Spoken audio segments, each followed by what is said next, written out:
desde las primeras obras que tengo referenciadas como algo importante para mí, hay dos temas. El más importante, el hombre; el segundo, la naturaleza. Por lo tanto, esa visión de preguntarme, darme respuestas a mí mismo de lo que pasa en el ser humano y su relación con la naturaleza es la base de mi obra. Yo quiero hacer una obra que sea fresca. Fresca es que cuando yo me ponga a realizarla, cada trazo, cada mezcla sea fresca, que parezca que se ha hecho en un momento. Por otro lado, pese a que ocurra eso, yo aplico método a todo.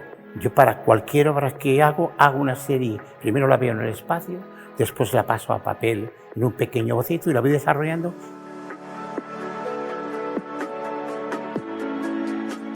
No veo en una sola obra la capacidad de la cantidad de caras que tiene una realidad, una verdad, un pensamiento. Hay tantas caras facetadas de forma diferente que eso es lo que depende, que a veces en vez de una obra haga una suite o una serie.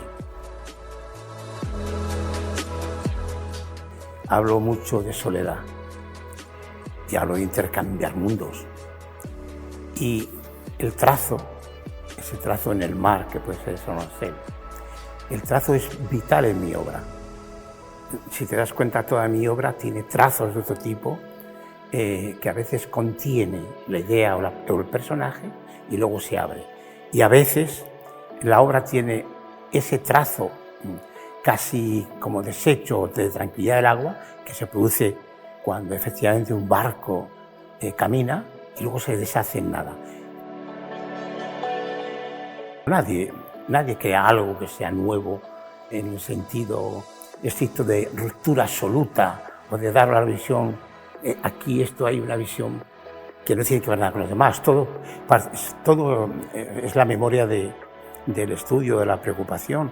Nuestros artistas, desde las cuevas hasta nuestros artistas que han querido hacer una ruptura mucho más profunda. Si nosotros no aprendemos de todo lo que ha ocurrido ahí, entonces vamos mal.